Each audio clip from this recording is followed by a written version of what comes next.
वाटते की नाही हे मी सीएम मला विचारेल. दोन मंत्र्यांमध्ये चांगलीच झुंपली लेटरवर. मला असं वाटतं त्याच खात्याचे मंत्री तर बैठक घेऊ शकतात. उलट मी म्हणेन दुसऱ्या खात्याचे मंत्रीसुद्धा अशा पद्धतीनं अधिकाऱ्यांशी काही काम असेल, काही चर्चा असेल तर ते करू शकतात. त्याच्यात फार वावगं आहे राज्यमंत्र्यांनी एखादी बैठक बोलवणं असं मला त्याच्यातलं अयोग्य काही असं वाटत नाही. मग राज्यमंत्र्याचं काम काय? राज्यमंत्र्याचं काय काम? राज्यमंत्र्यांनाही अशा पद्धतीनं धोरणात्मक त्यांच्या सरकारमध्ये त्यांना किती अधिकार असेल मला माहिती नाही, परंतु जनतेच्या कामासाठी राज्यमंत्री अशा बैठका घेऊ शकतात. मी तर म्हणेल सीएमचा ऑफिसचं सुद्धा काही मत मागवायचं दुर्दैनी आवश्यकता नाही, असे घेता येतात बैठका. पण एखाद्या कॅबिनेट मंत्र्याच्या पोटात दुखावर राज्यमंत्री बैठक घेतो म्हणून मला असं वाटतं ही यंत्रणा आहे लोकशाहीमधली, हिचा स्वीकार आपण केला पाहिजे. सगळं मीच प्रमुख आहे असं नाही होऊ शकत. प्रत्येक गोष्टी विभागलेल्या आहे, विकेंद्रीकरण झालेलं आहे. काही गोष्टी तर मंत्र्यांना विचारायची गरज नसते. मग कॅबिनेट काय राज्यमंत्री कोणालाच विचारायची गरज नसते. अधिकाऱ्यांच्या स्तरावर काही गोष्टी होत असतात. मग काय यालासुद्धा थोडी तुम्ही थांबवू शकता. मला वाटतं ही सिस्टीम आहे आपली आणि सिस्टीम आपण ॲक्सेप्ट केली पाहिजे.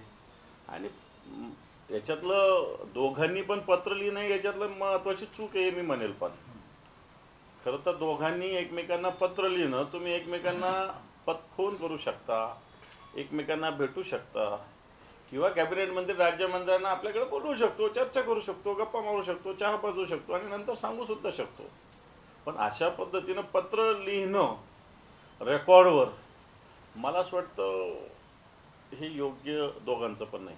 पण दादा जी चर्चा सुरू होती भाजप आणि शिंदे गटात सगळं काही आलबेल नाही, ते या निमित्ताने पुन्हा एकदा समोर आलं. हे पण राज्यमंत्र्यांना अधिकार आहे नाही आहे याच्याविषयी आजच्या नाही, सगळ्या मंत्रिमंडळात अशी चर्चा होत असते.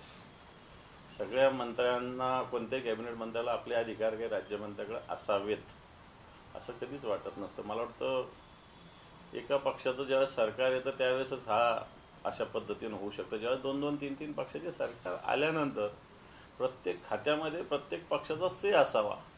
म्हणून एखाद्या पक्षाचा कॅबिनेट असला तर दुसऱ्या पक्षाचा राज्यमंत्री सिस्टीम आता आपल्या महाराष्ट्रात काय देशामध्ये झालेली अशी सिस्टीम. मला वाटतं तिचा स्वीकार आपण केला पाहिजे. आलबेल असल्याशिवाय असं थोडी चालतं. आता समजा मंत्री का राज्यमंत्री फोन करू शकत नाही का? आणि खूपच करूनच नाही द्यायचं असतं तर मला असं वाटतं संजय शिरसाट यांनी आपल्या विभागाच्या सचिवाला अशा पद्धतीनं सूचना द्यायला पाहिजे होत्या. पत्र लिहिण्याची गरज नव्हती. धनंजय मुंडे जे आहे त्यांना कृषी घोटाळा प्रकरणामध्ये क्लीन चिट मिळालेली आहे आणि वाल्मिक कराड प्रकरणाशी संबंध न आढळल्यास त्यांना मंत्रिमंडळात पुन्हा संधी द्यावी असं अजित पवारांचं विधान आहे. हे पहा, कृषी विभागात तो भ्रष्टाचार झालेलाच आहे. क्लीन चिट कोर्टाने जरी दिलेली असली तरी नैतिकदृष्ट्या बघितलं तर कृषी विभागाचा तो घोटाळा आहेच.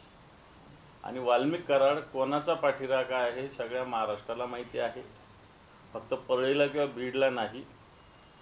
आजही वाल्मिक कराड जेलमधून वेगवेगळ्या गोष्टी करत असतो. एकदा तर माझ्यासमोर एक माणूस बसलेला होता, त्याला फोन आला वाल्मिक कराड.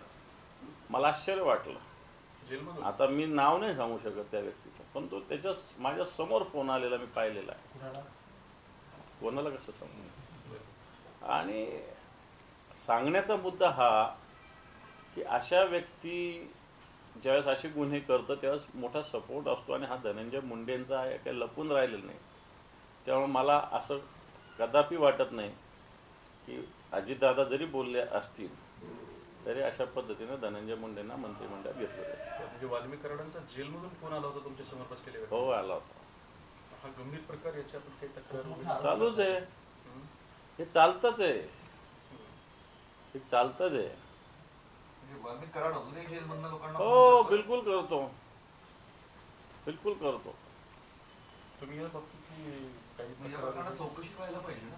मी 4 महिन्यापूर्वी सांगितलं होतं, 3 महिन्यापूर्वी चौकशी झाली पाहिजे. काय तिथं सगळंच सरकार त्यांना हे करतात, मग हे राजकीय सपोर्टशिवाय थोडी होऊ शकते सगळ्या गोष्टी. आणि म्हणून धनंजय मुंडेंचा इथं सगळीकडे रोल आहेच आहे. महाराष्ट्रामध्ये 6,000 कोटींचा रुग्णवाहिकेचा घोटाळा झाला असा रोहित पवारांचा आरोप आहे. नाही, मला त्याच्यातलं डिटेल्स माहिती घ्यावी लागेल, घोटाळा कसा झाला, काय झाला. परंतु अशा पद्धतीनं जर काही झालं असेल तर त्याला निश्चित आम्ही विरोध करू, परंतु या विषयाची माहिती घेतलीच पाहिजे. तेच रोहित पवार म्हणतोय की मंत्र्यांच्या फोन टॅप होत आहे, मोबाईल त्यामुळे आम्हाला बंद ठेवावं लागतंय अशी परिस्थिती आलेली आहे. मला असं वाटतं आपण ज्या गोष्टी बिनधास्त बोलत असू, बिनधास्त करत असू, तर आपला मोबाईल टॅप कोणी केला काय, त्याने फरक काय पडतो? आपण काय चोऱ्या करतो का गुन्हे करतो? त्यामुळे रोहित पवारांना सजेशन देईल की असे फोन टॅप झाले तर घाबरायची काय गरज आहे? आपण चुका करतच नाही तर घाबरण्याची काय गरज आहे? करा, उलटं तर करा म्हणून सांगावं, काय प्रॉब्लेम त्याला? बरं, त्या बहुचर्चित लाडकी बहिणीमध्ये 15,000 पुरुषांनी पण लाभ घेतल्याचं पुढे आलं. पैसे दिल्यानंतर हे पहा, हे सगळं मतासाठी त्यावेळेस केलेली योजना आहे. आता तिच्यातले लूपहोल्स समोर येत आहेत. नियम कायदे त्यावेळेसही होते, परंतु ते पाळले गेले नाही. सरसकट मताच्या प्रलोभनाने सगळे फॉर्म स्वीकृत केले आणि त्यात आता पुरुषांचे झाले असं तुम्ही सांगताय. सरकारने जर पुढे आणलं असेल तर मला असं वाटतं या सगळ्या गोष्टी गंभीर आहेत. आता याच्यातून कोणाला वसूल करावं न करावं, अधिकाऱ्याने नीट फॉर्म भरले नाही भरले, या सगळ्या गोष्टी तर चौकशीच्या आहेत. 26 जुलै 2005, 20 वर्ष पूर्ण झाली आज. मुंबई वाहून गेली. वाटतं तुम्हाला मुंबई आता त्या धोक्यापासून दूर आहे? आता हे पावसाचं प्रमाण आणि पाऊस कोणत्या वेळेला येतो त्याच्यावर या सगळ्या गोष्टी असतात. मुंबई समुद्राच्या किनाऱ्यावर आहे. भरतीची वेळ, ओहोटीची वेळ, या काळात पाऊस कोणत्या वेळ झालो त्याच्यावर या गोष्टी अवलंबून असतात. आणि मधल्या काळात ह्या सगळ्या 20 वर्षापूर्वी झालेल्या घटनेनंतर मधल्या काळात माननीय उद्धवजींच्या नेतृत्वाखाली, आदित्यजींच्या नेतृत्वाखाली अनेक त्याच्यासाठी उपाययोजना या मुंबईमध्ये केलेल्या आहेत. त्या नीट जर वापरल्या तर मला असं वाटत नाही की पुन्हा 20 वर्षापूर्वीची आठवण मुंबईकरांना होईल. दुसरं एक महत्त्वाचं आहे की संजय राऊत म्हणाले फडणवीसांच्या मंत्रिमंडळातील 75% मंत्री युजलेस आणि दरोडेखोर. कोण म्हटलं? हे पहा, आत्ताच्या घडीला महाराष्ट्रातल्या मंत्रिमंडळातल्या कोणत्याच मंत्र्याला अर्थ नाही. सगळा कारभार मुख्यमंत्रीच बघतात. त्याच्यामुळे ते युजलेस आहेच याच्याविषयी काही वेगळं बोलण्याची गरज नाही. आज सगळे निर्णय CMOच घेत आहे, सगळे निर्णय. आणि भारतीय जनता पार्टीचे लोक तर CM ऑफिसला तर विचारल्याशिवाय काही करत नाही आणि याही लोकांना विचारावंच लागतं. म्हणून मंत्री जे आहे पुतळ्यासारखे आत्ताच्या घडीला महाराष्ट्राच्या मंत्रिमंडळात मुखवटेच आहे फक्त. हिंदी सक्तीच्या मुद्द्यानंतर आता मराठी चित्रपटांना स्क्रीन मिळत नाही. तुम्ही आणि मनसे पुन्हा या मुद्द्यावर आता एकत्र येत आहे, इशारा दिला आहे. नाही, असं कोणत्या मराठी सिनेमाला जर स्क्रीन मिळालं नाही तर अशा निर्मात्यांनी मला असं वाटतं जर आमच्याशी संपर्क केला तर ही स्क्रीन आम्ही मिळवून देऊ. तो त्यांचा अधिकार आहे. आणि कोणी मराठी चित्रपटाला स्क्रीन नाकारत असेल एखादा थिएटरवाला तर मला वाटतं त्यालाही सुद्धा दणका दिल्याशिवाय आम्ही राहणार नाही. परमवीर सिंहना क्लीन चिट महाराष्ट्र विकास आघाडी सरकारच्या काळात त्यांच्यावर आरोप झाले होते. कोणावर? ते परमवीर सिंह मुंबईचे CP. त्याच्यात बरेच आरोप झाले होते, पण त्यांना सरकारने क्लीन चिट दिली आणि त्या प्रदीप शर्मा वगैरेवर आरोपपत्र दाखल केलं. हे बा सरकार, या सरकारला परमवीर सिंहांनी एका कागदावर कोणते पुरावे नसताना अनिल देशमुख सारख्या राज्याच्या गृहमंत्र्यावर कारवाई केली की एका साध्या कागदावर. आणि त्यांनी ही कबूल केलं होतं की माझ्याकडे याचे कोणतेही पुरावे नाही. थोडक्यात सरकारने त्यांचं पत्र आधार घेऊन या सगळ्या गोष्टी केल्या. आणि मग सरकारला एवढं त्यांनी साथ दिली, सरकारची एवढी त्यावेळेसच्या भारतीय जनता पार्टी एवढी साथ दिल्यावर त्यांना क्लीन चिट मिळणं ही काही मोठी बातमी नाही होऊ शकत.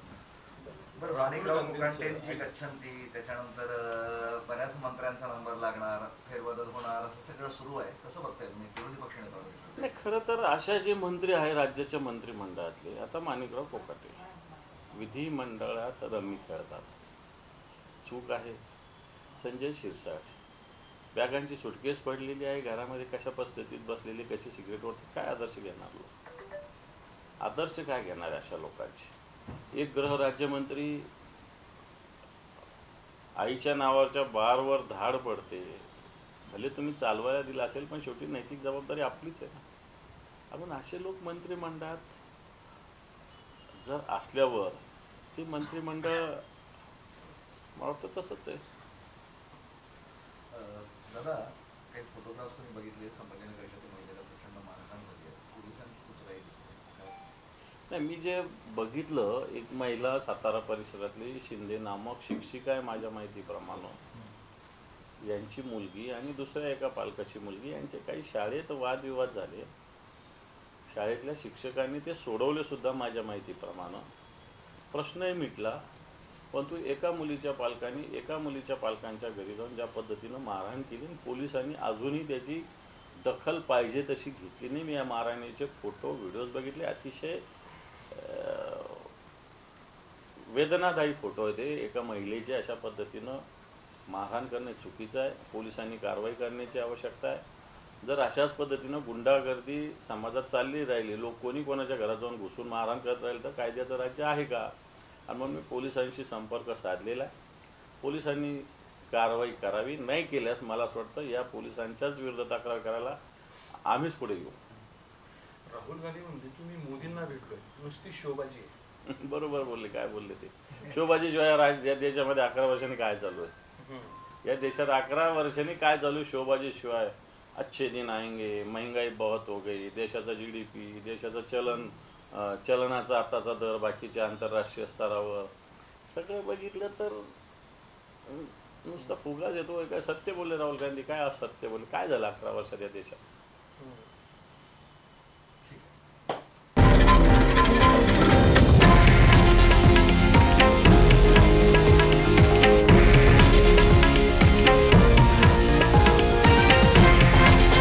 हे आहे देशातील नंबर 1 न्यूज नेटवर्क आणि आपण पाहत आहात TV9 मराठी, एकमेव.